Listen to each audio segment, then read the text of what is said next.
d'abord, la médecine a changé, pour commencer. Parce que quand on a commencé... Moi, j'ai connu des médecins qui avaient travaillé avant les antibiotiques. Ah. Donc, ce que je veux dire par là... Ouais, je les ai remplacés. Ouais, ils avaient... Tu t'imagines sans antibiotiques? Moi, Salut tout le monde. Alors aujourd'hui, on se retrouve, là, on est sur notre pause déjeuner avec deux médecins que je vais vous présenter. Il y en a un, je pense, vous le connaissez. Pierre Pénamène, qui est déjà apparu sur la chaîne, donc qui travaille avec moi. Et Denise Paounov, que vous ne connaissez pas. Alors pourquoi on fait ce petit repas? Bah déjà, c'est le moment un petit peu de, voilà, de discuter, hein, parce que c'est vrai que quand on travaille, on est chacun dans nos cabinets. On n'a pas le temps de se voir, on n'a pas le temps de parler, donc moment du midi, c'est un petit peu la pause. Voilà. Et surtout, bah, récemment, les deux ont fêté leur anniversaire. Donc déjà, vous allez leur souhaiter bon anniversaire dans les commentaires. Et même si demander l'âge, c'est parfois indiscret, on va quand même se permettre de poser la question. Alors, on va commencer par les dames. Oui, eh ben, j'ai 80 ans. 80 ans. Voilà, donc ça fait à peu près 50 ans de plus que moi. Voilà. Donc il y a un bel petit écart, mais ça ne nous empêche pas justement de manger ensemble, de travailler ensemble, De parler ensemble. et de parler ensemble, tu vois.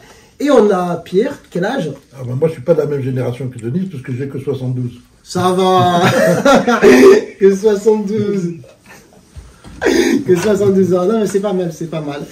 Et du coup, bah voilà. Donc les deux, bah, vous pouvez parler un petit peu de vous. On va peut-être laisser la parole à Denise pour commencer. Oui. Voilà, dis-nous un petit peu justement, bah, qu'est-ce que tu fais? Voilà. C'est quoi Qu'est-ce que je fais? Je suis pédiatre, donc je ne vois que les enfants. Voilà, je ne sais plus soigner les adultes. Ah, et d'ailleurs, pourquoi tu as pris pédiatrie? Ben nous non plus. Si ça va. Pourquoi j'ai pris pédiatrie? Ouais. Ben, le premier stage de pédiatrie que j'ai fait à l'hôpital Trousseau, dans le vieil hôpital Trousseau, je suis sortie en disant je ne ferai jamais pédiatrie. C'était trop horrible, avec des enfants hyper malades, qu'on n'arrivait pas à soigner, parfois c'est lourd, hein. des leucémies, des insuffisances rénales terminales, des maladies génétiques. Jamais. Puis ensuite, je suis partie dans un hôpital de province, à Troyes, donc j'ai fait différents services. Et je me suis bien plu finalement, je me suis bien plu en pédiatrie, qui était de la pédiatrie générale, plus soft, on va dire. Ouais. Et voilà, bah, c'est pour ça que j'ai décidé de faire pédiatrie. C'est vrai que j'étais un peu aussi attirée par les questions de l'enfance. À un moment, je pensais faire prof, c'était... Voilà. Donc voilà. Toi, tu as travaillé à Paris tout le temps? Ben, j'ai été interne pendant 4 ans à Troyes. Ok, ouais. Et puis après, oui, quand je suis revenu sur Paris, j'ai fait un remplacement dans le 18e et puis j'y suis resté. Mais du coup, le point commun entre vous deux là, c'est qu'officiellement, vous êtes à la retraite. Oui. Oui, bah, mais oui. vous travaillez encore. Oui. Alors, il y a beaucoup de gens, ils se posent la question. Quand ils voient ça, ils disent, bah pourquoi en fait? Pourquoi? Oui. Pourquoi? Bonne question, hein. Mais moi, j'ai déjà répondu à la question. Ah bah vas-y. J'étais le premier. Parce que je peux et parce que j'aime ça. Ok, bah c'est une bonne réponse. Est-ce que tu partages la même réponse? Oui, je peux, j'aime ça. Voilà, et puis oui, puis ça m'intéresse et voilà. Et du coup, à toi Pierre, tu te sens en forme de toute manière pour continuer l'activité. Et les gens peut-être se posent la question, bah c'est quoi votre rythme actuellement?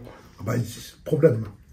Le problème, ici, le rythme est trop intense, pour des raisons. On ne va pas parler des centres de santé, de cette nouvelle façon de pratiquer la médecine, qui, je pense, Dominique et Denis sera d'accord avec moi, n'a rien à voir avec ce qu'on faisait quand on était dans notre cabinet, au rythme que l'on voulait, et, tout en gagnant extrêmement bien notre vie, ce qui n'est pas le cas maintenant, puisqu'on ne travaille plus et on gagne moins. D'accord.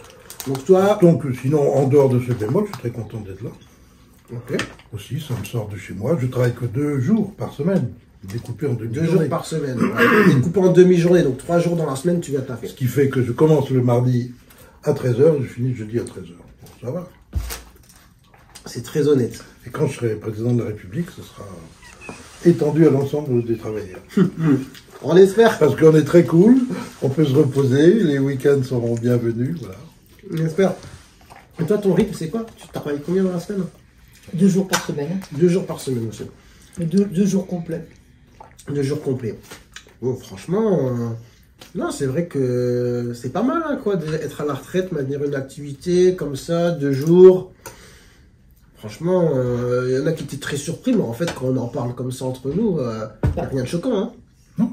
Non, moi, ça me permet de venir ici, de voir mes collègues, les secrétaires, Quand je prends le tram et que je descends, maintenant je prends plus le tram, je me fais accompagner en voiture maintenant. Mais quand je prenais le tram, je descendais à Saint-Denis et le temps d'arriver ici, je croisais 2-3 personnes que j'avais soignées, on se saluait. C'est pas désagréable. Ah bah ouais, non, c'est pas mal. Hein. Et du coup, qu'est-ce qui a beaucoup changé? Qu'est-ce que vous trouvez qui a beaucoup changé par rapport à votre pratique d'avant? D'abord, la médecine a changé, pour commencer. Puisque quand on a commencé, moi j'ai connu des médecins qui avaient travaillé avant les antibiotiques. Ah. Donc ce que je veux dire par là, ouais, je les ai remplacés. Ouais, ils avaient. Tu t'imagines sans antibiotiques? Moi, quand j'ai fini mes études, j'ai sans doute pareil. Je n'avais jamais entendu parler du mot, échographie. Ça n'existait pas. Donc, ce qui a changé, c'est la médecine, la façon de faire, la façon de pouvoir prendre en charge. Et scanner et IRM, t'avais entendu parler? Ah ben non, ça n'existait pas du tout. Mais échographie, c'était un peu avant. Ouais, bien sûr. On n'avait pas tout ça, donc tous les moyens d'investigation, ce qui a fait qu'effectivement, on a appris une médecine un peu différente. D'abord, on travaillait avec nos mains et notre tête. Ce qui ne veut pas dire que tu ne le fais pas, parce que je sais que toi, j'ai beaucoup d'admiration pour toi. Tu es je suis validé par Dr Pélamène. Mais les techniques d'investigation ne prenaient pas le pas. Et les examens qu'on demandait, quand on en demandait, ils étaient réfléchis pour trouver ceci et cela. Alors actuellement, avec l'inflation, c'est plutôt le contraire. On fait des examens, on regarde ce qu'on trouve. Des fois, ça manque de logique et de réflexion. C'est ça le plus gros. Et puis les médicaments aussi, hein, parce qu'il y a des maladies qu'on ne peut pas soigner, maintenant on peut les soigner. Et puis c'est que le début. Avec tout ce qui va se passer pour la prise en charge des maladies génétiques, des maladies moléculaires, ça va. On va avoir des. D'ailleurs, je suis largué, hein, je vous le signale tout de suite, je suis largué dans la plupart des domaines de la médecine. Et il y a des trucs que je maîtrise encore. Ça va, t'as quand même la cote ici dans le quartier. Voilà. Est-ce que t'as des petites choses à dire, à noter, qui te feraient plaisir à raconter? Peut-être une petite anecdote. Les gens aiment les anecdotes. Des anecdotes. Une anecdote qui vous tient à cœur de partager. Par rapport justement à votre longue carrière. Ouais. Ben, ma longue carrière, je suis assez content de moi parce que l'autre jour, malheureusement, je suis allé à un enterrement dans la ville où j'ai été installé pendant très longtemps. Donc on est allé au cimetière. Et là, j'étais assez fier de moi parce que j'ai vu des tas de gens que je connaissais dans leur tombe. Et ben, ils sont morts vieux. Ça veut dire que je m'en suis bien occupé. Ah, c'est flatteur. Hein, là, ils m'ont tous dit merci en passant. Une anecdote, ben, les anecdotes dont on se souvient, c'est ce qui nous valorise. Puis il y avoir des anecdotes moins bien, mais j'en ai une que j'aime bien. C'est un de mes patients qui avait un cancer du foie ou du pancréas, qui avait été condamné, on lui avait dit, t'en as pour 6 mois, et puis je l'ai tenu à la maison, en fait. Il a duré près de 5 ans. Ah, pas mal, hein. Et tu sais quelle a été sa dernière volonté? C'est qu'on mette une photo de moi dans son cercueil. Ah ouais. Ah bah ça c'est pas mal, hein. Je trouve que c'est sympa. Et le gars, il a passé 5 dernières années plutôt, voilà, profiter, quoi. Sympa. Sans trop souffrir. Dès qu'il y avait un petit problème, on le réglait. Bon, là, ça, c'est la médecine générale. C'est pas de guérir les gens, mais c'est de les accompagner, de faire en sorte que tout se passe le mieux, de quelles que soient dans toutes les circonstances de leur vie. Je pense que c'est ça l'essence. Diagnostiquer ce qui est grave, et puis après, le reste du temps, ben, on fait ce qu'on peut dans l'intérêt des patients pour que ça aille mieux. Toi, tu as une petite histoire à raconter? Ouais, je pense que la relation avec le malade, ça dépend beaucoup aussi de la personnalité. J'ai une anecdote, quand j'étais interne à Troyes, je faisais des gardes en ville. J'étais tout jeune, j'avais l'air d'une gamine. Et je faisais mes gardes avec les pompiers, parce que la ville était assez grande, assez compliquée. Donc pour les gardes, on s'était organisé comme ça, c'était les pompiers. On avait 2 pompiers qui nous amenaient là où on avait besoin de vous. On avait besoin de nous. Et un jour, on m'appelle pour une appendicite. Alors j'arrive, flanqué de mes 2 pompiers, un devant, un derrière, moi toute petite au milieu, un peu paumée, hein, c'était mes premières gardes. Les gens ils me voient y arriver, ils disent « Ah, c'est l'infirmière !» Non, c'est pas l'infirmière, c'est le docteur. Bon, ben docteur, c'est une appendicite. Ah, bon, d'accord, j'étais contente, j'avais plus rien à faire. Puis je commence à examiner la personne en question. Visiblement, ça ne ressemblait pas à une appendicite. Alors je dis non, c'est pas une appendicite. Oh, alors là, vraiment, de haut en bas, comment c'est pas une appendicite? Je dis non, c'est une colique néphrétique. Le monsieur, il est cardiaque, ça peut être aussi un infarctus. C'est les deux diagnostics que je porte, mais pas... Ah, donc il n'y a plus besoin d'hospitaliser si c'est pas une appendicite. Ah ben il dit si, justement. Il y a quand même besoin d'hospitaliser. Oh, j'étais encore là, les médecins, pas un médecin. Là. Et puis j'ai fait une injection de Buscopan, ça devait être à l'époque.